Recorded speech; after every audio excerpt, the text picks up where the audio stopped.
Pendant très longtemps, les militaires pliaient leurs parachutes eux-mêmes. Suite à de graves incidents, la filière fut totalement réorganisée et centralisée. Il y a maintenant un peu plus de 10 ans que la cellule de maintenance automatisée des parachutes a été inaugurée à Montauban. Ce détachement du 3e régiment du matériel, installé au quartier Vergne, gère environ 90% des parachutes de l'armée française.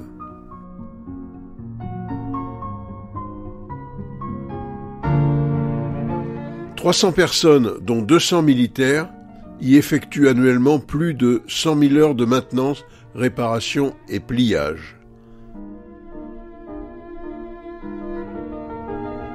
Avant de partir pour un nouveau saut, chaque parachute doit être minutieusement inspecté, contrôlé, réparé et plié.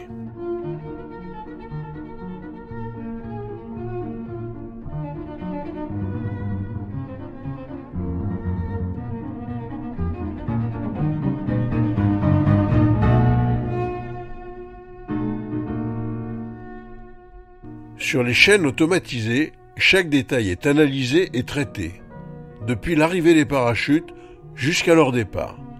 Aucune erreur n'est possible.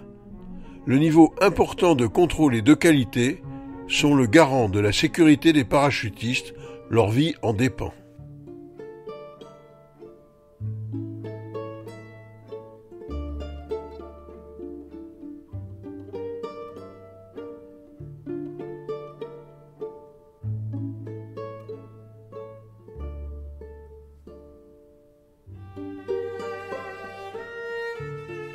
L'ensemble des voiles arrive dans cette salle.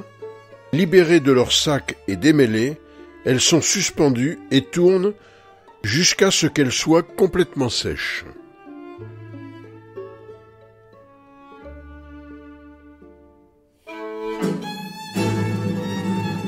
C'est le poids de la toile qui conditionne le temps de séchage.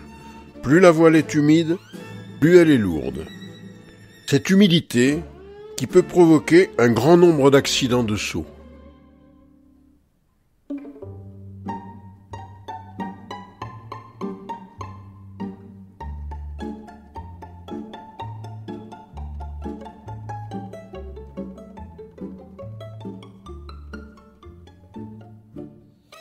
Tout ici est complètement automatisé.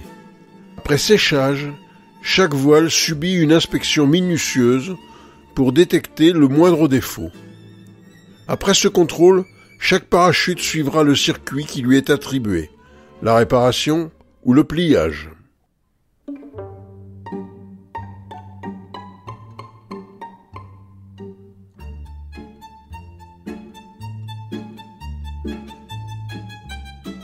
Dans l'atelier de réparation, des centaines de machines à coudre, chacune ayant sa spécificité.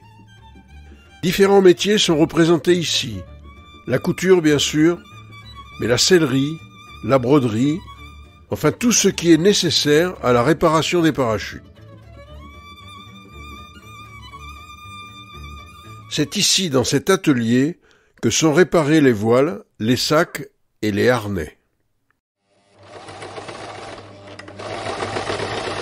Quand on coud, c'est toujours avec un jaune. Parce que comme ça, on voit que le parachute a été réparé. C'est-à-dire qu'on a aussi bien les parachutes à personnel, les parachutes ronds, les parachutes de charge qu'on met en grappe, les parachutes des commandos qui sont des parachutes de type L, mais aussi tous les équipements associés, c'est-à-dire tout ce dont on a besoin pour réaliser un saut sous oxygène, les gaines, les lingages, l'aérocordage et y compris les parapentes. Voyez ? Donc en fait, on couvre tout le spectre de la maintenance de... Les sacs sont aussi contrôlés avec la plus grande attention. Chaque sangle d'ouverture automatique est vérifié.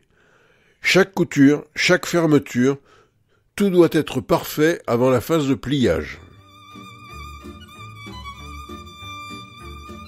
Au premier étage, la salle de pliage avec ses nombreux stables de 15 mètres de long. Le travail des plieurs est réalisé en équipe de 4, plus un chef d'équipe. 3 plieurs et un finisseur qui va fermer le sac plier la sangle d'ouverture automatique et effectuer les derniers contrôles. Tout est rythmé, cadencé, ils ont un temps de travail et un temps de pause. Chaque parachute, c'est tant de minutes. Tout est conditionné pour qu'il soit cadencé, que ce soit pas trop rapide, pas trop lent et que ce soit bien fait. Un parachute est plié en un quart d'heure. Chaque plieur traite 24 parachutes par jour. Ici, tout est minuté.